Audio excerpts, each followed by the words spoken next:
باب نمبر 82 نماز جماعت کی فضیلت کے بیان میں رسول اللہ صلی اللہ علیہ وسلم نے فرمایا کہ نماز جماعت بنسبت اکیلی نماز کے 27 درجہ افضل ہے۔ ابو ہریرہ رضی اللہ عنہ سے روایت ہے کہ رسول اللہ صلی اللہ علیہ وسلم نے ایک دفعہ چند نمازیوں کو جماعت کے ساتھ نہ پایا۔ فرمایا کہ میں چاہتا ہوں کہ ایک آدمی کو حکم دوں کہ لوگوں کو نماز پڑھائے اور میں ان غافل آدمیوں کے پاس جاؤں اور ان کے گھروں کو جلا دوں۔ عثمان رضی اللہ عنہ نے روایت کی ہے کہ رسول اللہ صلی اللہ علیہ وسلم نے فرمایا کہ جو شخص نماز عشاء میں حاضر ہوا گویا وہ آدھی رات تک نماز میں قائم رہا، اور جو صبح کو نماز میں حاضر ہوا گویا وہ تمام رات قائم رہا۔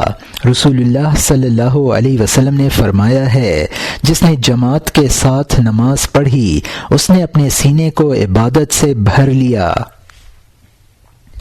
سعید بن مسیب رحمۃ اللہ علیہ کہتے ہیں کہ 20 سال تک میرا یہ حال تھا کہ مؤذن کی اذان دیتے ہی میں مسجد میں حاضر ہو جاتا تھا۔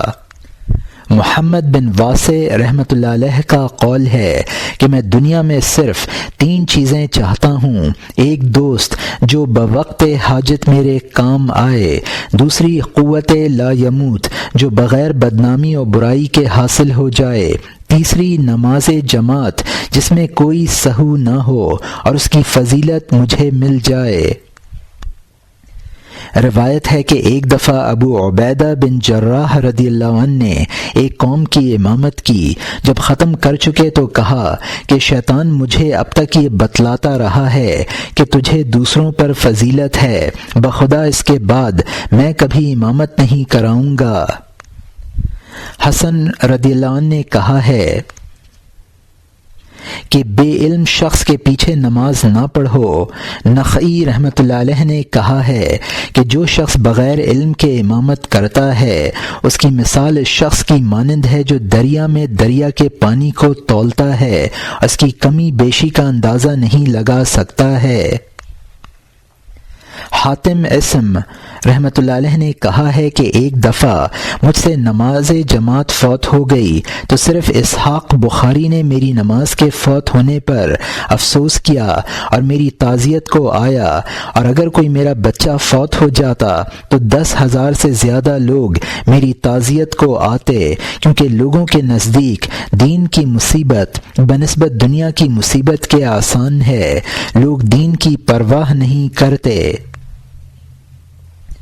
ابن عباس رضی اللہ عنہ کا قول ہے کہ جس نے اذان سنی اور جماعت میں حاضر نہ ہوا اس کی خیر نہیں۔ ابو ہریرہ رضی اللہ عنہ نے کہا ہے کہ اگر ابن آدم کے کان پگھلی ہوئی کلئی سے بھر دیے جاتے تو یہ بہتر ہے بنسبت اس کے کہ وہ اذان سنے اور پھر جماعت میں حاضر نہ ہو۔ روایت ہے کہ میمون بن مہران ایک دفعہ مسجد میں ایسے وقت آیا جب نماز ہو چکی تھی۔ لوگوں نے کہا کہ جماعت تو ہو چکی، کہا ان للہ و انا الیہ راجعون، اور کہا کہ اس جماعت کی فضیلت میرے نزدیک عراق کی حکومت سے بہتر ہے۔ رسول اللہ صلی اللہ علیہ وسلم نے فرمایا کہ جس نے 40 روز نماز باجماعت پڑھی اس طرح پر کہ اس سے تکبیر تحریمہ بھی فوت نہ ہوئی تو اللہ اس کے لیے 2 خلاصیاں لکھتا ہے، ایک تو نفاق سے خلاص ہونا اور دوسرا دوزخ کی آگ سے نجات پانا۔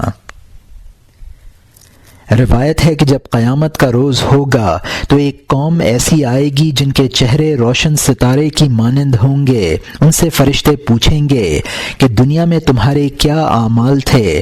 وہ کہیں گے کہ جب ہم اذان سنتے تھے تو ہم سب کام چھوڑ کر وضو میں لگ جاتے تھے۔ پھر ایک اور گروہ آئے گا جن کے چہرے چاند کی مانند ہوں گے۔ فرشتے ان سے بھی وہی سوال کریں گے۔ وہ کہیں گے کہ ہم وقت سے پہلے وضو کرنا شروع کر دیتے تھے۔ پھر ایک جماعت اور آئے گی جن کے چہرے آفتاب کی مانند ہوں گے۔ فرشتے ان سے بھی وہی سوال کریں گے۔ وہ جواب دیں گے کہ ہم اذان سے پہلے ہی مسجد میں پہنچ جاتے تھے۔ روایت ہے کہ سلف صالحین سے جب تکبیر اولیٰ فوت ہو جاتی تھی تو وہ اس کے افسوس میں 3 روز ماتم کرتے تھے، اور جب نماز جماعت فوت ہو جاتی تھی تو 7 دن تعزیت کرتے تھے۔